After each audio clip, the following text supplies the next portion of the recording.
Now we're going to turn to a destination focus, to actually have an insight through the Minister of Trade and Industry for Singapore to talk to us about the way in which Singapore as a country has actually embraced links for success to create innovation and to create results in that destination. So without any further ado, ladies and gentlemen, please welcome Mr. S Iswaran, Minister from Singapore.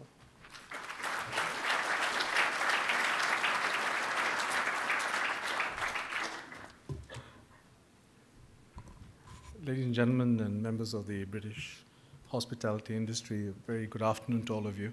Let me first say my thanks to the association for the invitation to speak this afternoon. I must say that actually I come here more to learn, to hear what you're doing in Britain, in London, to promote the industry and some of the initiatives you're undertaking. But it was suggested to us that it might be useful as well to share with you some perspectives of how things are evolving in Singapore and our part of the world. And I thought I would take this opportunity to give you a glimpse into some of the developments and specifically how that might be of relevance for you as industry stakeholders, both from the point of view of source markets from Asia that might be potential customers for you, and also as a potential destination for investments in order for you to develop your businesses. So let me start with the overall development in Asia. I would summarize it as, in a simple sentence, there is a clear, present, and significant opportunity in the tourism space in Asia. And this is being driven by several factors, but fundamentally, it's not just the economic growth in the region, but specifically the growth of the middle class and its disposable income and the aspirational element that is embedded in their desire for travel, to discover new experiences and to visit new places. And we have seen this significantly impact the industry and the developments in the industry in our part of the world. Numerically speaking, the growth of tourism in Asia is approximately double. This is based on some UN WTO estimates and others. It's about double the rate that is estimated for the globe as a whole. And in fact, in certain parts of in Asia, the growth has been far more significant than that. Within ASEAN, our Southeast Asian nations, we have today about 80 million visitors, international visitors coming into the region. But what is significant for us, and that's been compounding at a rate of about 5–6% in terms of arrivals. But what has been particularly significant for us has been the growth of intra-regional travel. About half of the growth that we have and half of the composition of that travel is actually people who come from within the region. So there's a significant desire there which is being met. We've seen the proliferation of low-cost carriers and budget carriers, but we've also seen the industry develop across the entire spectrum. So we have the mass markets. We also have the high-end markets where we've seen customers, tourists, the retailers, the hoteliers all tell us they seek bespoke experiences and they're looking for more customized itineraries and so on. So in Singapore, we have sought to focus our attention in particular on quality and yield-driven tourism strategies. If I can put our numbers in perspective to give you a sense of scale, last year we had about 13.2 million visitors, international arrivals. That has been compounding at a rate of more than 10%, 12–15% depending on the year. But over the last 3 years it has been growing at that rate. And so today we are at about 13.2 million. And we are expecting to reach a number of about 17 million by the year 2015. In terms of tourism receipts, last year was about 22 billion Sing dollars, so about, say, 11 billion pounds. And this is in terms of direct value add to the economy as opposed to second and third order impact, which we don't quite calculate. So we have focused on yield-driven tourism, and that doesn't mean necessarily just focus on the high end. It's across the spectrum, because we believe in each part of that tourism spectrum, there is scope to achieve higher yield.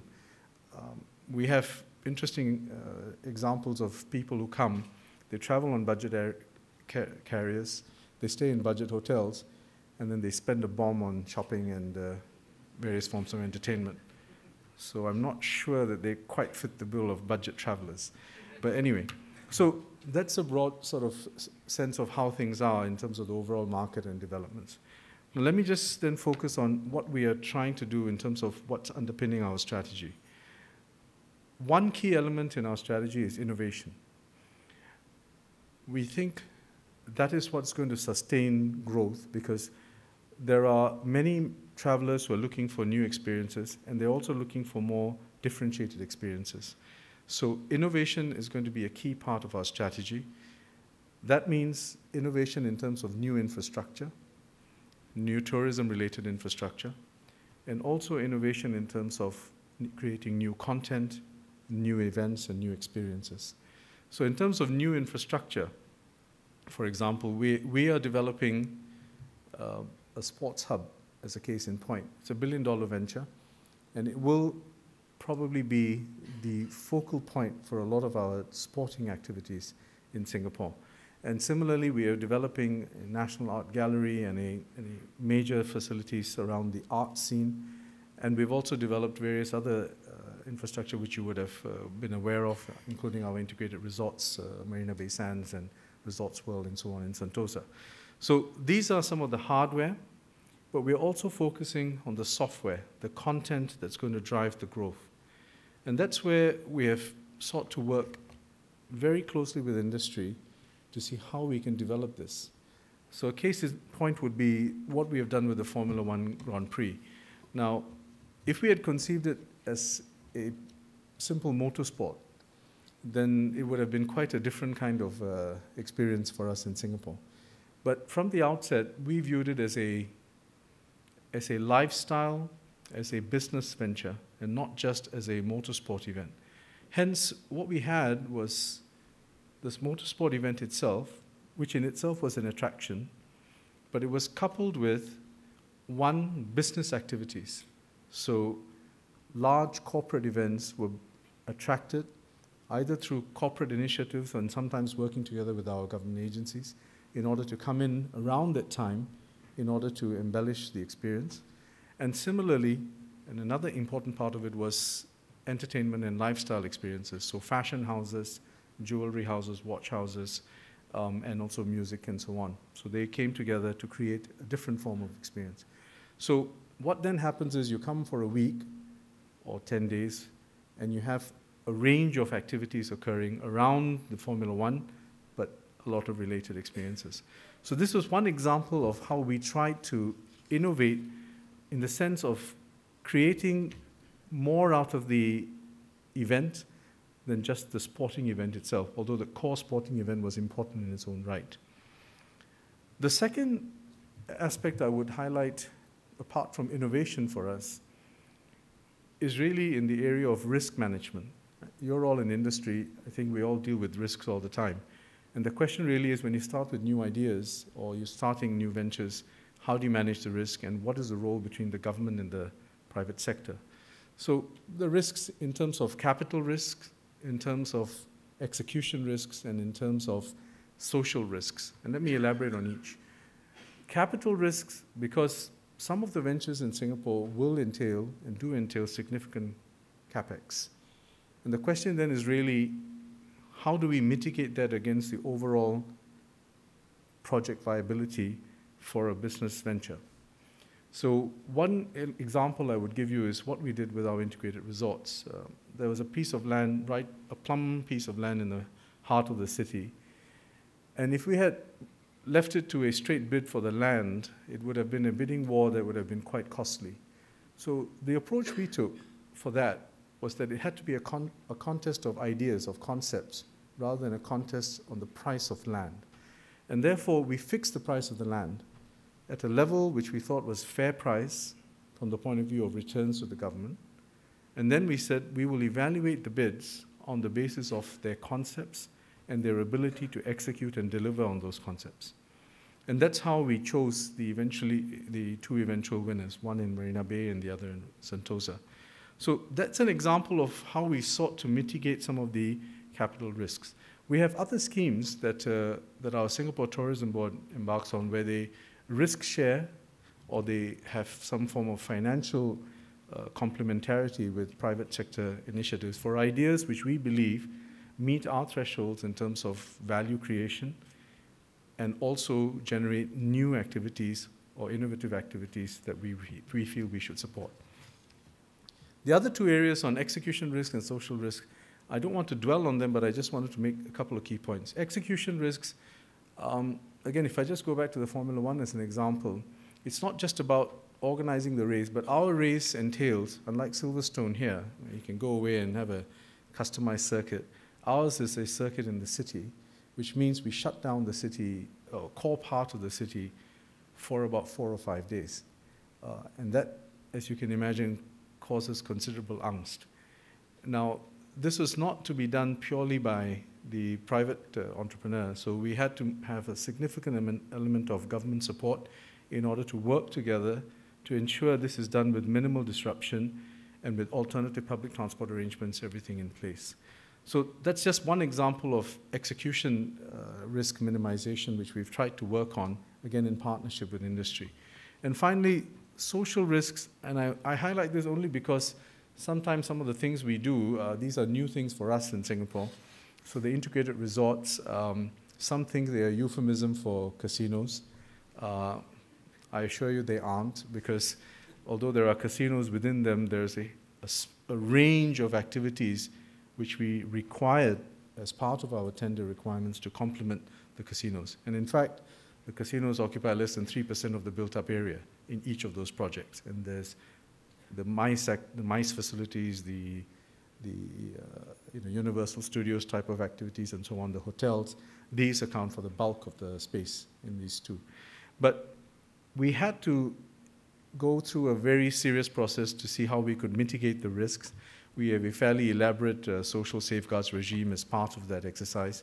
I don't want to bore you with the details, but it suffices to say that it was an enlightening experience for the government as much as for the people before we arrived at the final formulation which we thought could work. The last point I wanted to make, apart from innovation and the management of risks, is really the modality in which we have gone about our business. And we have really gone the way of partnerships. And when I say we, I mean from the government. Because the projects we are looking at are increasingly complex. They cut across many verticals. And we need people from different backgrounds, and particularly from the private sector, to help lead with ideas and with energy as well. So we have sought to partner private sector in a variety of spaces. A more recent example for us is the International Cruise Terminal, which we have developed with government funding because of the significant capital expenditure that was involved up front. But we have sought the management and the future development of the industry. We have a significant partnership with the private sector in this. And this is really the model that we favor and we have been embracing as part of the process going forward. Another form of partnership which I wanted to share with you is really in the area of the region. In Southeast Asia, in particular ASEAN, the countries and the tourism ministers meet annually, and our tourism agencies are in regular dialogue. And our focus is really to see how we can market the region. Because whilst each country has its special assets and attractions, when you put it together, it is really a compelling tourism destination. And one way we are seeking to develop that synergy is through cruise tourism, which is really a networked product, because you don't just cruise to one destination. And therefore, we have found significant collaboration possibilities with our ASEAN partners, and this is an area that we are developing. So I wanted to leave you with the sense of the opportunities that are there in Asia. They are very significant, I feel, both in quantitative and qualitative terms. I think Asia becomes an interesting opportunity for you here because it is a potential source market for you, for your services and your products. I think equally for you, Asia is also an interesting place where you can try new ideas. And indeed, one of the things we often say is that Singapore is a laboratory for new ideas, and it's an aspect that we catalyze from the government through selective support as well. And the purpose is really to see how new initiatives and ideas in a wide spectrum of spaces, whether it's in retail, whether it's in hospitality, in food and beverage, etc., we want to catalyze them because there is that thirst for a differentiated experience in our part of the world, and we think there are ideas from many parts of the world that can come in to meet those expectations. So I wanted to conclude by saying that we're very happy to learn from your experiences here, but equally I hope that I've given you a sense of what's happening in our part of the world, and we look forward to more opportunities to collaborate closely. Thank you very much.